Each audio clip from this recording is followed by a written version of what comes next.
Hello dear student, ਅੱਜ ਅਸੀਂ ਗੁਰਦਿਆਲ ਸਿੰਘ ਜੀ ਦੀ ਰਚਨਾ novel ਮੜੀ ਦਾ ਦੀਵਾ ਦੇ ਕਾਂਡ ਨੰਬਰ 11 ਦੇ ਪੇਜ ਨੰਬਰ 79 ਦੀ ਰੀਡਿੰਗ ਕਰਨੀ ਹੈ। ਪਰ ਸਭ ਤੋਂ ਪਹਿਲਾਂ ਮੈਂ ਤੁਹਾਨੂੰ ਇਸ ਕਾਂਡ ਦੇ ਸਾਰ ਸੰਬੰਧੀ ਸੰਖੇਪ ਵਿੱਚ ਜਾਣਕਾਰੀ ਦੇਵਾਂਗੀ। ਓਕੇ ਸਟੂਡੈਂਟਸ, ਕਾਂਡ 11 ਸਾਡੀ ISC ਬੋਰਡ ਵੱਲੋਂ ਪ੍ਰਵਾਨਿਤ ਪੁਸਤਕ ਨਾਵਲ ਮੜੀ ਦਾ ਦੀਵਾ ਵਿੱਚੋਂ ਲਿਆ ਗਿਆ ਹੈ, ਜੋ ਕਿ ਗੁਰਦਿਆਲ ਸਿੰਘ ਜੀ ਦੀ ਸ਼ਾਹਕਾਰ ਰਚਨਾ ਹੈ। ਇਸ ਕਾਂਡ ਦਾ ਸੰਬੰਧ ਨੰਦੀ ਦੀ ਮੌਤ ਨਾਲ ਹੈ। ਅਸਲ ਵਿੱਚ ਜਦੋਂ ਸੂਟੀ ਦੇ ਮੂੰਹੋਂ ਨੰਦੀ ਦੇ ਘਰ ਬਣੀ ਠੋਲੇ ਦੀ ਮੜੀ ਦੀ ਗੱਲ ਸਾਰੇ ਵਿਹੜੇ ਵਿੱਚ ਫੈਲ ਗਈ ਤਾਂ ਲੋਕਾਂ ਨੇ ਇਸ ਬਾਰੇ ਤਰ੍ਹਾਂ ਦੀਆਂ ਗੱਲਾਂ ਕੀਤੀਆਂ। ਉਸ ਦਿਨ ਤੋਂ ਬਾਅਦ ਜਗਸੀਰ 7-8 ਦਿਨ ਮੰਜੀ ਤੇ ਪਿਆ ਰਿਹਾ। ਪਹਿਲਾਂ ਤਾਂ ਨੰਦੀ 4-5 ਦਿਨ ਉਸ ਨੂੰ ਠੰਡਾ ਤੱਤਾ ਦਿੰਦੀ ਰਹੀ ਤੇ ਫਿਰ ਉਹ ਆਪ ਵੀ ਮੰਜੀ ਤੇ ਡਿੱਗ ਪਈ। ਨੰਦੀ ਦੀ ਅਜਿਹੀ ਹਾਲਤ ਵੇਖ ਕੇ ਜਗਸੀਰ ਨੂੰ ਯਕੀਨ ਹੋ ਗਿਆ ਕਿ ਹੁਣ ਉਹ ਉੱਠਣ ਵਾਲੀ ਨਹੀਂ ਹੈ ਤੇ ਇੱਕ ਰਾਤ ਜਗਸੀਰ ਦੀ ਜਦ ਅੱਖ ਖੁੱਲੀ ਤਾਂ ਉਸ ਨੂੰ ਨੰਦੀ ਦੀ ਮੰਜੀ ਖਾਲੀ ਜਾਪੀ। ਜਦੋਂ ਉਹ ਉੱਠ ਕੇ ਬਾਹਰ ਆਇਆ ਤਾਂ ਉਸਨੇ ਵੇਖਿਆ ਕਿ ਨੰਦੀ ਲੁੰਜਿਆਂ ਵਾਂਗ ਹੱਥ ਪੈਰ ਘੜੀਸਦੀ ਹੋਈ ਠੋਲੇ ਦੀ ਮੜੀ ਵੱਲ ਜਾ ਰਹੀ ਸੀ ਤੇ ਅਚਾਨਕ ਉਸ ਦੀ ਸਾਹੋ ਸਾਹ ਹੋਈ ਦੀ ਧੌਣ ਇੱਕ ਪਾਸੇ ਲੁੜਕ ਗਈ।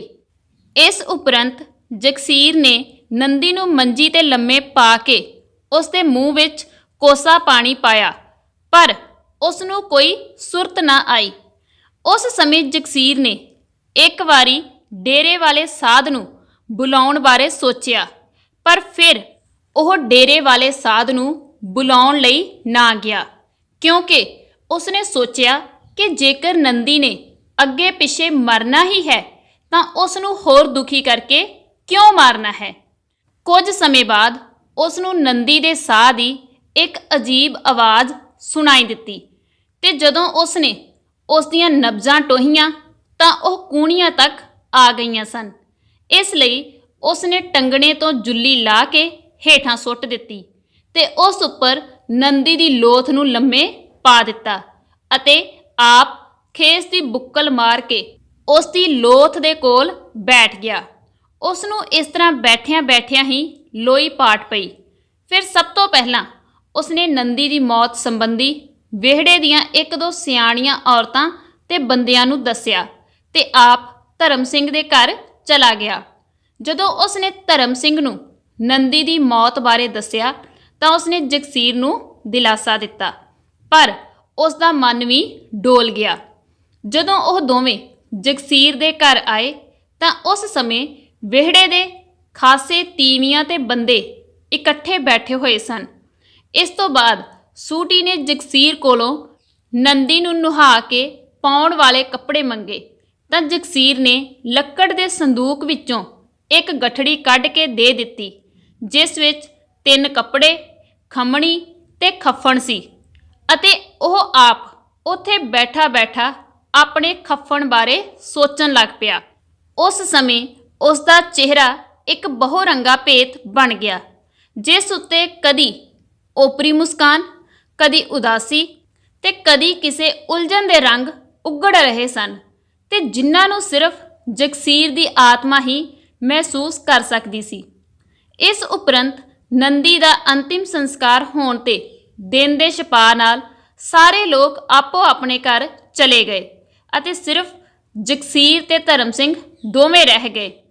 ਉਸ ਸਮੇਂ ਧਰਮ ਸਿੰਘ ਜਗਸੀਰ ਦੇ ਨਾਲ ਟਾਹਲੀ ਵੱਡੇ ਜਾਣ ਤੋਂ ਬਾਅਦ ਘਰ ਵਿੱਚ ਪਏ ਕਲੇਸ਼ ਦਾ ਜ਼ਿਕਰ ਕਰਦਾ ਹੈ ਅਤੇ ਆਪਣੇ ਮਨ ਦੀਆਂ ਭਾਵਨਾਵਾਂ ਉਸ ਨਾਲ ਸਾਂਝੀਆਂ ਕਰਦੇ ਹੋਏ ਆਖਦਾ ਹੈ ਕਿ ਹੁਣ ਤਾਂ ਲੋਕਾਂ ਦੇ ਮਨਾਂ ਵਿੱਚੋਂ ਮੋਹ ਦੀ ਭਾਵਨਾ ਹੀ ਖਤਮ ਹੁੰਦੀ ਜਾ ਰਹੀ ਹੈ ਅਤੇ ਅਜਿਹੀ ਜ਼ਮੀਨ ਜਾਇਦਾਦ ਨੂੰ ਅੱਗ ਲਾਉਣੀ ਹੈ ਜਦੋਂ ਬੰਦਿਆਂ ਦੇ ਮਨ ਹੀ ਆਪਸ ਵਿੱਚ ਨਾ ਮਿਲਣ। ਫਿਰ ਉਹ ਆਪਣੇ ਘਰ ਚਲਾ ਗਿਆ ਅਤੇ ਡੂੰਘੇ ਸੋਤੇ ਹੋਏ ਆਪ ਰੋਟੀ ਖਾ ਕੇ ਅਤੇ ਜਗਸੀਰ ਲਈ 2 ਰੋਟੀਆਂ ਲੈ ਕੇ ਮੁੜ ਆਇਆ। ਫਿਰ ਉਹ ਦੋਵੇਂ ਡੂੰਘੀ ਰਾਤ ਤੱਕ ਆਪਸ ਵਿੱਚ ਗੱਲਾਂ ਕਰਦੇ ਰਹੇ। ਤੀਜੇ ਦਿਨ ਧਰਮ ਸਿੰਘ ਨੇ ਜਗਸੀਰ ਨੂੰ 50 ਰੁਪਏ ਦੇ ਕੇ ਨੰਦੀ ਦੇ ਫੁੱਲ ਹਰਿਦੁਆਰ ਪਾਉਣ ਲਈ ਆਖਿਆ ਤੇ ਉਸ ਦੇ ਮਰਨੇ ਤੇ ਆਉਣ ਵਾਲੇ ਖਰਚ ਪ੍ਰਤੀ ਵੀ ਨਿਸ਼ਚਿੰਤ ਰਹਿਣ ਲਈ ਕਿਹਾ। ਇਸ ਤੋਂ ਬਾਅਦ ਦੋਵਾਂ ਦੀਆਂ ਅੱਖਾਂ ਵਹਿ ਤੁਰੀਆਂ। ਓਕੇ ਬੇਟਾ, ਇਸ ਤੋਂ ਬਾਅਦ ਅਸੀਂ ਪੇਜ ਨੰਬਰ 79 ਦੀ ਰੀਡਿੰਗ ਸ਼ੁਰੂ ਕਰਨੀ ਹੈ, ਪਰ ਸਭ ਤੋਂ ਪਹਿਲਾਂ ਇਸ ਪੇਜ ਤੇ ਜੋ ਔਖੇ ਸ਼ਬਦਾਂ ਦੇ ਅਰਥ ਹਨ ਉਹ ਡਿਸਕਸ ਕਰਾਂਗੇ। ਠੀਕ ਹੈ। ਫਸਟ ਵਰਡ ਹੈ ਖਿੱਲਰ ਗਈ, ਫੈਲ ਗਈ। ਅਣਜਕੀਆਂ, ਬੇਝਿਜਕ। ਨੈਕਸਟ ਵਰਡ ਹੈ ਕੁਸ਼ਗਨੀ, बुरी। ताउना, दुखी करना। खासी, खासी का अर्थ है काफ़ी। नेक्स्ट वर्ड है ठंडा तत्ता, घरेलू ओहड़ पोहड़। मारू, खतरनाक। हत्थां पैरां विच आ जांदी, इसका अर्थ है मरण किनारे हो जाना। सिरड़ करके, हिम्मत करके। नेक्स्ट वर्ड है त्रबक के, डर के। लुंजिया, अपाहजा। अहुलिया, अगे वधिया। नेक्स्ट वर्ड है देहली, दहलीज। ठीक है। इस तो बाद असी पेज नंबर 79 की रीडिंग शुरू करांगे।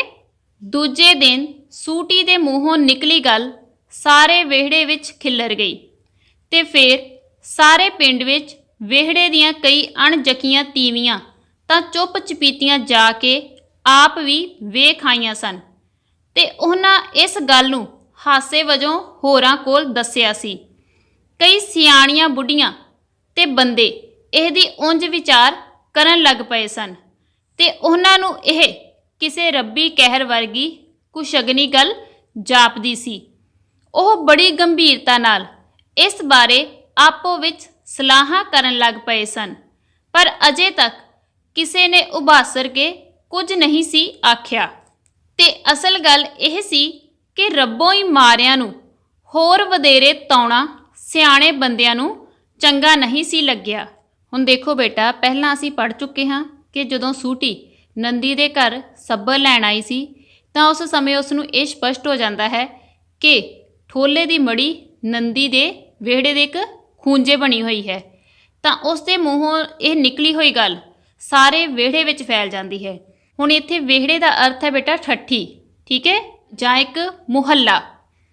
ਤੇ ਇਸੇ ਤਰ੍ਹਾਂ ਹੀ ਸਾਰੇ ਪਿੰਡ ਵਿੱਚ ਵਿਹੜੇ ਦੀਆਂ ਜੋ ਕੁਝ ਔਰਤਾਂ ਬੇਝਿਜਕ ਹੋ ਕੇ ਨੰਦੀ ਦੇ ਘਰ ਆ ਕੇ ਚੁੱਪਚਾਪ ਬਣੀ ਹੋਈ ਮੜੀ ਨੂੰ ਵੇਖ ਗਈਆਂ ਸਨ ਤੇ ਇੱਥੋਂ ਤੱਕ ਕਿ ਉਹਨਾਂ ਨੇ ਇਸ ਗੱਲ ਨੂੰ ਮਜ਼ਾਕ ਬਣਾ ਕੇ ਹੋਰ ਲੋਕਾਂ ਨੂੰ ਵੀ ਦੱਸਿਆ ਸੀ।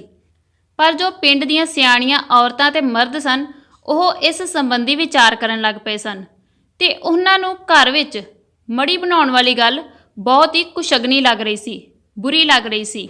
ਪਰ ਫਿਰ ਵੀ ਕਿਸੇ ਨੇ ਵੀ ਜਗਸੀਰ ਦੇ ਪਰਿਵਾਰ ਨੂੰ ਮੂੰਹੋਂ ਬੋਲ ਕੇ ਕੁਝ ਨਾ ਆਖਿਆ, ਕਿਉਂਕਿ ਜੋ ਪਿੰਡ ਦੇ ਸਿਆਣੇ ਬੰਦੇ ਸਨ ਉਹ ਇਸ ਦੁਖੀ ਪਰਿਵਾਰ ਨੂੰ ਹੋਰ ਨਹੀਂ ਤਾਉਣਾ ਚਾਹੁੰਦੇ ਸਨ, ਭਾਵ ਕਿ ਹੋਰ ਦੁਖੀ ਨਹੀਂ ਕਰਨਾ ਚਾਹੁੰਦੇ ਸਨ। ਠੀਕ ਹੈ। ਨੈਕਸਟ ਦੇਖੋ ਬੇਟਾ, ਜਗਸੀਰ ਉਸ ਦਿਨ ਪਿੱਛੋਂ 7-8 ਦਿਨ ਮੰਜੀ ਵਿੱਚ ਪਿਆ ਰਿਹਾ। ਐਤਕੀ ਤਾਪ ਨਾਲ ਉਹਨੂੰ ਖੰਘ ਵੀ ਖਾਸੀ ਹੋ ਗਈ ਸੀ। ਨੰਦੀ 5-4 ਦਿਨ ਤਾਂ ਉਹਨੂੰ ਠੰਡਾ ਤੱਤਾ ਦਿੰਦੀ ਰਹੀ, ਪਰ ਫਿਰ ਆਪ ਵੀ ਮੰਜੀ ਤੇ ਡਿੱਗ ਪਈ। ਚੜ੍ਹਦੇ ਸਿਆਲ ਜਿਹੜਾ ਉਹਨੂੰ ਦਮੇ ਦਾ ਮਾਰੂ ਦੌਰਾ ਪੈਂਦਾ ਸੀ, ਐਤਕੀ ਉਹ ਇੰਨਾ ਕਰੜਾ ਸੀ ਕਿ ਕਿਤੇ ਕਿਤੇ ਉਹਦਾ ਸਾਹ ਵੀ ਰੁਕ ਜਾਂਦਾ ਸੀ, ਅੱਖਾਂ ਖੜੋ ਜਾਂਦੀਆਂ ਸਨ ਤੇ ਪਲਾਂ ਵਿੱਚ ਹੀ ਹੱਥਾਂ ਪੈਰਾਂ ਵਿੱਚ ਆ ਜਾਂਦੀ ਸੀ। ਹੁਣ ਦੇਖੋ ਬੇਟਾ, ਜੋ ਘਰ ਵਿੱਚ ਮੜੀ ਬਣਾਉਣ ਵਾਲੀ ਗੱਲ ਅਤੇ ਟਾਹਲੀ ਵੱਢੇ ਜਾਣ ਵਾਲੀ ਘਟਨਾ ਦਾ ਜਗਸੀਰ ਦੇ ਉੱਪਰ ਵੀ ਡੂੰਘਾ ਅਸਰ ਹੁੰਦਾ ਹੈ ਅਤੇ ਉਹ 7-8 ਦਿਨ ਮੰਜੀ ਤੇ ਪਿਆ ਰਹਿੰਦਾ ਹੈ, ਭਾਵ ਕਿ ਉਹ ਕਾਫੀ ਬਿਮਾਰ ਹੋ ਜਾਂਦਾ ਹੈ। ਪਹਿਲਾਂ 4-5 ਦਿਨ ਨੰਦੀ ਤਾਂ ਉਸ ਨੂੰ ਠੰਡਾ ਤੱਤਾ ਦਿੰਦੀ ਰਹੀ, ਘਰੇਲੂ ਇਲਾਜ ਕਰਦੀ ਰਹੀ, ਪਰ ਅੰਤ ਉਹ ਆਪ ਵੀ ਮੰਜੀ ਤੇ ਡਿੱਗ ਜਾਂਦੀ ਹੈ, ਕਿਉਂਕਿ ਇਸ ਵਾਰ ਜੋ ਉਸ ਨੂੰ ਦਮੇ ਦਾ ਦੌਰਾ ਪਿਆ ਸੀ ਉਹ ਕਾਫੀ ਕਰੜਾ ਸੀ ਤੇ ਇੱਥੋਂ ਤੱਕ ਕਿ ਕਦੇ-ਕਦੇ ਤੇ ਉਸ ਦਾ ਸਾਹ ਰੁਕ ਜਾਂਦਾ ਸੀ ਤੇ ਕਦੇ-ਕਦੇ ਉਹ ਪਲਾਂ ਵਿੱਚ ਹੀ ਮਰਨ ਕਿਨਾਰੇ ਹੋ ਜਾਂਦੀ ਸੀ। ਠੀਕ ਹੈ। ਨੈਕਸਟ ਦੇਖੋ, ਜਗਸੀਰ ਅਜੇ ਭਾਵੇਂ ਚੰਗੀ ਤਰ੍ਹਾਂ ਤੁਰਨ ਫਿਰਨ ਜੋਗਾ ਨਹੀਂ ਸੀ ਹੋਇਆ, ਪਰ ਨੰਦੀ ਦਾ ਫਿਕਰ ਕਰਕੇ ਉਹ ਤਾਪ ਚੜੇ ਚੜਾਏ ਕੰਮ ਧੰਦਾ ਕਰਨ ਲੱਗ ਪਿਆ ਸੀ। ਰੌਣਕੀ ਤੋਂ ਉਹ ਪਹਿਲਾਂ ਵਾਲੀਆਂ ਗੋਲੀਆਂ ਵੀ ਲੈ ਕੇ ਉਹਨੇ ਖਾ ਲਈਆਂ ਸਨ। ਉਹਨਾਂ ਨਾਲ ਕੋਈ ਬਹੁਤਾ ਆਰਾਮ ਨਹੀਂ ਸੀ ਆਇਆ। ਅਖੀਰ ਉਹ ਸਿਰੜ ਕਰਕੇ ਤੁਰਿਆ ਫਿਰਿਆ ਤੇ ਤੀਜੇ ਕੁ ਦਿਨ ਉਹਨੂੰ ਆਪਣਾ ਸਰੀਰ ਤੰਦਰੁਸਤ ਜਾਪਣ ਲੱਗ ਪਿਆ। ਪਰ ਨੰਦੀ ਜਿਉਂ ਮੰਜੇ 'ਚ ਪਈ ਮੁੜ ਨਾ ਉੱਠੀ ਤੇ ਜਗਸੀਰ ਨੂੰ ਯਕੀਨ ਹੋ ਗਿਆ ਕਿ ਹੁਣ ਉਸ ਉੱਠਣਾ ਵੀ ਨਹੀਂ ਸੀ। ਹੁਣ ਦੇਖੋ ਬੇਟਾ, ਜਗਸੀਰ ਜੋ ਸੀ ਬੇਸ਼ੱਕ ਤਾਪ ਚੜ੍ਹਨ ਦੇ ਕਾਰਨ ਅਜੇ ਤੁਰਨ ਫਿਰਨ ਜੋਗਾ ਨਹੀਂ ਹੋਇਆ ਸੀ ਅਤੇ ਉਸਨੇ ਬੁਖਾਰ ਨੂੰ ਘੱਟ ਕਰਨ ਲਈ ਰੌਣਕੀ ਕੋਲੋਂ ਗੋਲੀਆਂ ਵੀ ਲਿਆ ਕੇ ਖਾਧੀਆਂ ਸਨ, ਪਰ ਫਿਰ ਵੀ ਉਸ ਨੂੰ ਕੋਈ ਬਹੁਤਾ ਆਰਾਮ ਨਹੀਂ ਮਿਲਿਆ ਸੀ ਅਤੇ ਅੰਤ ਉਹ ਹਿੰਮਤ ਕਰਕੇ ਆਪਣਾ ਕੰਮ ਧੰਦਾ ਕਰਨਾ ਸ਼ੁਰੂ ਕਰ ਦਿੰਦਾ ਹੈ ਤੇ ਤੀਜੇ ਕੁ ਦਿਨ ਉਸ ਨੂੰ ਇਸ ਤਰ੍ਹਾਂ ਲੱਗਦਾ ਹੈ ਕਿ ਜਿਵੇਂ ਉਸ ਦਾ ਸਰੀਰ ਤੰਦਰੁਸਤ ਹੋ ਗਿਆ ਹੋਵੇ। ਪਰ ਦੂਜੇ ਪਾਸੇ ਨੰਦੀ ਜਿਉਂ ਮੰਜੇ ਤੇ ਪਈ ਸੀ ਉਹ ਮੁੜ ਉੱਠ ਨਾ ਸਕੀ। ਠੀਕ ਹੈ, ਨੈਕਸਟ ਦੇਖੋ ਬੇਟਾ, ਇੱਕ ਦਿਨ ਰਾਤ ਨੂੰ ਜਗਸੀਰ ਦੀ ਅੱਖ ਖੁੱਲੀ ਤੇ ਦੀਵੇ ਦੇ ਚਾਨਣੇ ਉਹਨੂੰ ਨੰਦੀ ਦੀ ਮੰਜੀ ਖਾਲੀ ਜਾਪੀ। ਉਹ ਤਰਬਕ ਕੇ ਉੱਠਿਆ। ਮੰਜੀ ਸੱਚੀ ਖਾਲੀ ਸੀ। ਕੋਠੜੀ ਦਾ ਇੱਕ ਬੂਹਾ ਖੁੱਲਾ ਸੀ। ਉਹ ਉੱਠ ਕੇ ਬਾਹਰ ਆਇਆ ਤਾਂ ਨੰਦੀ ਏਡੀ ਕਰੜੀ ਠੰਡ ਵਿੱਚ ਹੱਥਾਂ ਦੇ ਸਹਾਰੇ ਲੁੰਜਿਆਂ ਵਾਂਗ ਪੈਰ ਘੜੀਸਦੀ ਬੈਠੀ ਬੈਠੀ ਵਿਹੜੇ ਵਿੱਚ ਮੜੀ ਦੇ ਨੇੜ ਨੂੰ ਖਿਸਕਦੀ ਜਾਂਦੀ ਦਿਸੀ। ਉਹਦੇ ਖਿੱਚਵੇਂ ਸਾਹ ਦੀ ਸੀਟੀ ਵਰਗੀ ਆਵਾਜ਼ ਜਗਸੀਰ ਨੂੰ ਸੁਣਦੀ ਸੀ। ਇੱਕ ਵਾਰੀ ਉਹ ਕਾਹਲ ਕਰਕੇ ਉਹਨੂੰ ਫੜਨ ਲਈ ਅਹੁਲਿਆ, ਪਰ ਫਿਰ ਕੁਝ ਸੋਚ ਕੇ ਦੇਹਲੀ ਉੱਤੇ ਹੀ ਬਹਿ ਗਿਆ। ਹੁਣ ਦੇਖੋ ਬੇਟਾ, ਇੱਕ ਰਾਤ ਜਦੋਂ ਜਗਸੀਰ ਦੀ ਅੱਖ ਖੁੱਲ੍ਹਦੀ ਹੈ ਤਾਂ ਉਹ ਵੇਖਦਾ ਹੈ ਕਿ ਨੰਦੀ ਦੀ ਮੰਜੀ ਖਾਲੀ ਪਈ ਸੀ। ਇਸ ਲਈ ਉਹ ਤਰਬਕ ਕੇ ਉੱਠ ਜਾਂਦਾ ਹੈ ਅਤੇ ਜਦੋਂ ਉੱਠ ਕੇ ਬਾਹਰ ਆਉਂਦਾ ਹੈ ਤਾਂ ਵੇਖਦਾ ਹੈ ਕਿ ਨੰਦੀ ਇੰਨੀ ਠੰਡ ਦੇ ਵਿੱਚ ਵੀ ਹੱਥਾਂ ਦੇ ਸਹਾਰੇ ਲੁੰਜਿਆਂ ਦੇ ਵਾਂਗ ਹੱਥ ਪੈਰ ਘੜੀਸਦੀ ਹੋਈ ਠੋਲੇ ਦੀ ਮੜੀ ਵੱਲ ਜਾ ਰਹੀ ਸੀ ਤੇ ਇੱਥੋਂ ਤੱਕ ਕਿ ਉਸ ਨੂੰ ਖਿੱਚਵੇਂ ਸਾਹ ਆ ਰਹੇ ਸਨ। ਪਹਿਲਾਂ ਜਗਸੀਰ ਉਸ ਨੂੰ ਕਾਹਲੀ ਨਾਲ ਫੜਨ ਲਈ ਅੱਗੇ ਵਧਿਆ, ਪਰ ਫਿਰ ਕੁਝ ਸੋਚ ਕੇ ਦਹਲੀਜ਼ ਦੇ ਉੱਤੇ ਹੀ ਬੈਠ ਗਿਆ। ਠੀਕ ਹੈ, ਇੱਥੇ ਤੱਕ ਬੇਟਾ ਸਾਡੀ ਪੇਜ ਨੰਬਰ 79 ਦੀ ਰੀਡਿੰਗ ਕੰਪਲੀਟ ਹੋ ਜਾਂਦੀ ਹੈ ਅਤੇ ਇਹ ਪੇਜ ਤੁਸੀਂ ਦੁਬਾਰਾ ਰੀਡ ਕਰਨਾ ਹੈ। ਠੀਕ ਹੈ, ਨਾਲ ਹੀ ਪੇਜ ਨੰਬਰ 80 ਅਤੇ 81 ਦੇ ਵਰਡ ਮੀਨਿੰਗ ਵੀ ਪਲਾਨ ਕਰਨੇ ਹਨ। ਓਕੇ ਬੇਟਾ, ਥੈਂਕ ਯੂ।